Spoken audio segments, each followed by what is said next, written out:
Just as the nation was preparing to mark the one-year anniversary of the Sandy Hook Elementary School shootings, the news broke Friday of another school shooting, this time in Colorado. Governor John Hickenlooper joins us now from Arapahoe High School in Centennial, Colorado. Governor, thank you for joining us on this very tough day for the people of Colorado. Bring us up to speed. Are there any developments on, we know the name of this young man who walked into that high school with a shotgun. We hear reports that he had some sort of a grudge with his debate team coach. What's the latest news here? Well, we haven't found, or at least I'm unaware of any connection with, that would suggest previous behavior indicating something like this would happen. He didn't seem to have mental illness. He had a lot of friends. He was outspoken. There have been a couple stories that he was bullied, and that's a recurring theme we see sometimes with these shootings. But again, there's no rhyme or reason. There's nothing that says, now I understand. Well, is it true that he had some falling out with the teacher who was the debate team coach who had kicked him off the team? Is that basically what you're finding out so far? Yeah, that's what we understand. But, high school kids all over this city, all over the country have fallings out with teachers or coaches all the time. And they don't go out and buy a gun and come back and decide they're going to kill a lot of people. Well, he got the gun legally, I understand?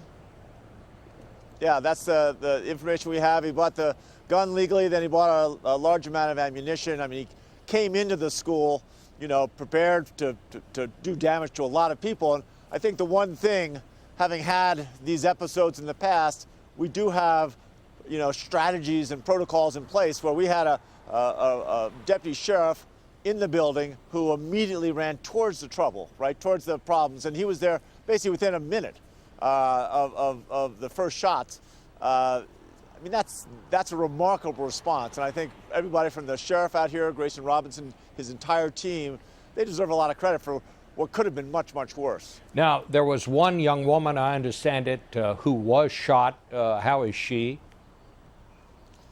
Well, Claire Davis she was shot point blank with the shotgun in the face. I visited her and her family. She's obviously in a coma, in critical condition. Our parents are two of the most wonderful people you could ever hope to meet. They adopted her. They are besides themselves, and really we all have to keep Claire in our thoughts and our prayers. Her parents, again, I can't imagine what they're going through. Unspeakable. Let me ask you this. This happened 8 miles from Columbine, where we had another of these awful shootings. 15 minutes from that movie theater where the Batman movie killings took place. Is there any connection here? Not that any of these people knew each other, but is there something going on here that hasn't come to the surface yet? Well, we don't think so. And, we look for a connection. Some people have suggested perhaps there's a copycat element to this. I don't see it, right? Each one's different, and it's hard to figure out if there is a connection, what it could possibly be. It defies rational thought.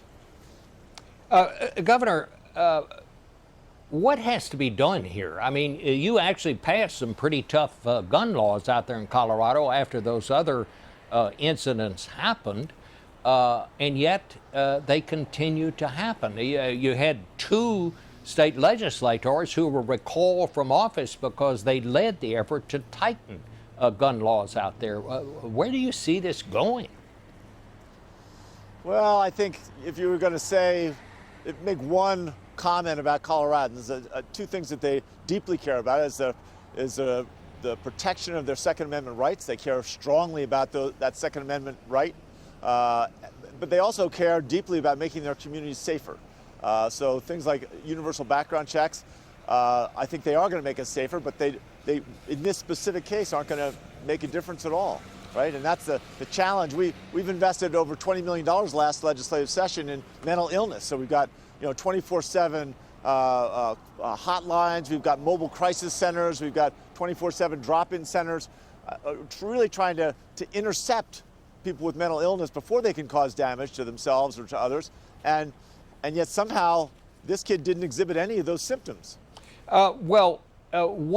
To talk a little bit about the things that did happen after this happened, because I agree with you. I think the response, getting someone to where this was going on so quickly, that is certainly to be commended.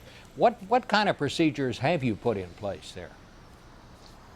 Well, not only was the sheriff and there was a security officer also in the school, and they are now the modern protocols, they are trained to go right towards wherever the shooter is. They go there immediately.